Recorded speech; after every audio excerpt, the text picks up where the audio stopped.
大家好，我是小慧，欢迎您来到我的频道，也非常感谢您百忙之中收看我的视频。魏阿姨今年55岁了，她平时除了血压有点高之外，别的也没有什么问题。最近的一段时间，魏阿姨总是感觉到乏力。刚开始的时候，她以为是自己最近干农活累的，于是她就好好的休息了3天。然而3天过去了，魏阿姨乏力的症状并没有得到缓解。这个时候，魏阿姨意识到自己的身体可能出问题了，无奈之下，魏阿姨就来医院里就诊。到了医院后，门诊医生在充分了解魏阿姨的情况后，就给她开了血常规和肾功能的检查。检查结果出来以后，提示肾衰竭。魏阿姨得知这一结果后，一时无法接受，就问医生：我只是血压高，怎么会得了肾衰竭呀？你是不是误诊了？门诊医生解释道：虽然检查确实存在着出错的可能，但是这个概率是比较低的。如果不放心，你可以再重复做一次检查。魏阿姨听了医生的解释后，就决定再检查一次。然而再次检查的结果依然提示是肾衰竭。当魏阿姨知道了复查的结果时，她当即就崩溃了。血压控制不好，为何会得肾衰竭？后来跟魏阿姨沟通才得知，她平时血压控制的不理想，血压控制不达标，那就会增加肾衰竭的风险。如果血压长期控制的不达标，那就会导致肾动脉硬化。动脉硬化后，在临床上也称之为动脉粥样硬化。当肾动脉发生粥样硬化的时候，就会造成肾动脉狭窄。肾动脉狭窄到了一定的程度以后，就会使肾脏缺血缺氧，长期以往就会引起肾衰竭。可能不少朋友不明白什么是动脉粥样硬化，这里我来解释一下。动脉粥样硬化有2大基础病理改变，即血管内皮损伤、脂质沉积。当血管内皮发生损伤以后，就会有一些脂质沉积在血管的壁的表面，随后在一系列复杂的免疫反应之后，最终就会形成动脉粥样硬化。在某种程度上来说，动脉粥样硬化和水管内的水垢有点类似。当水管内附着着太多的水垢后，就会让水管变得狭窄。同样的，动脉粥样硬化也会让血管变得狭窄。血管狭窄到一定程度以后，肯定就会影响局部的血液供应。血压就相当于压在心脏上的一块石头，血压越高，那心脏射血遇到的阻力也就会越大。因此，长期的血压控制不达标，就会使得心脏往外射血的阻力增加。时间久了，心脏的泵血能力就会下降，进而就会使得肾脏的供血减少。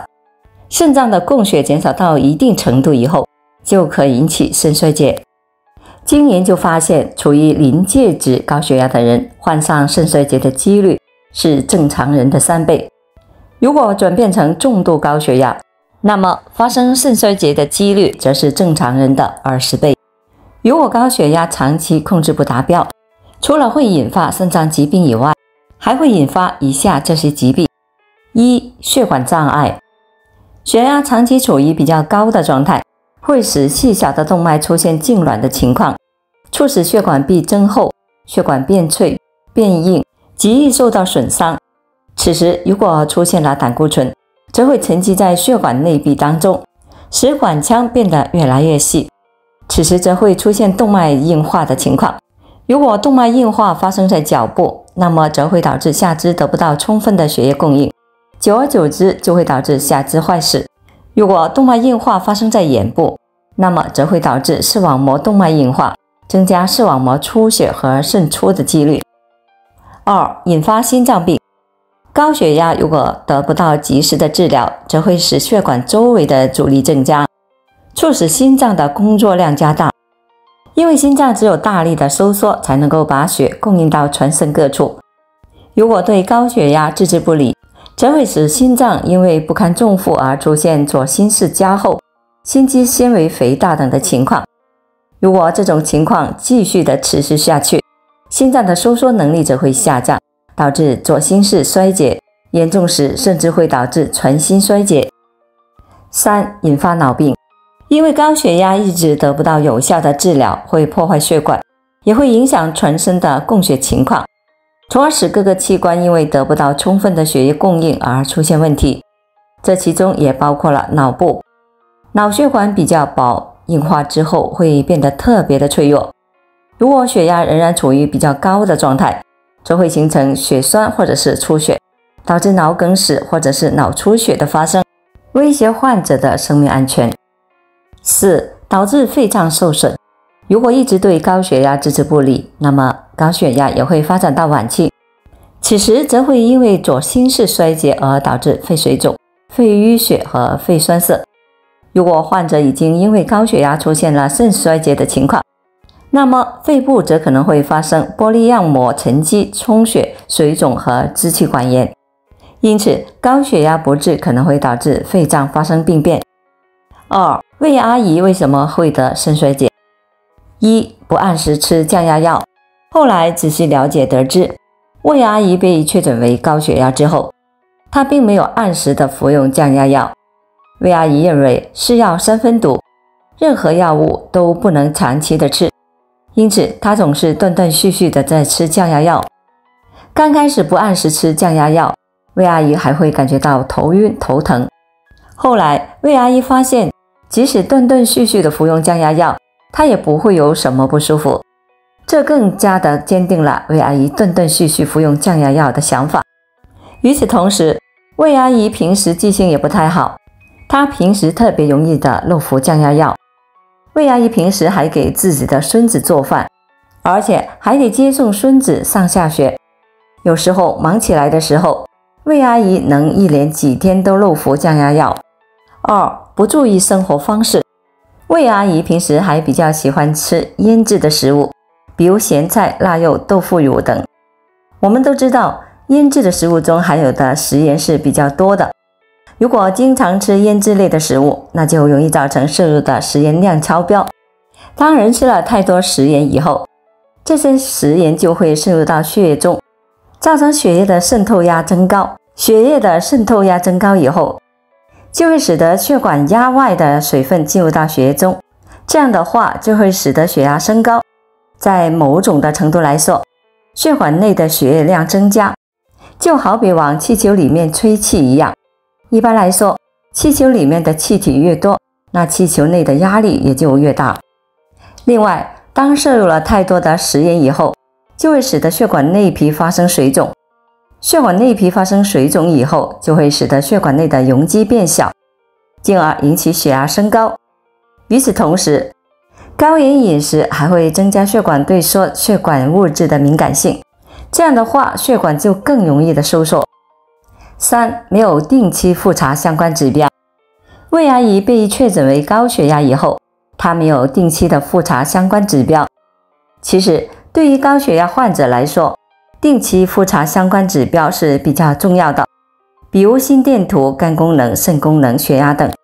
在刚开始的时候，魏阿姨还坚持每天的测量血压，但是随着时间的推移，魏阿姨觉得每天测血压太麻烦，所以她也就不再坚持测量血压了。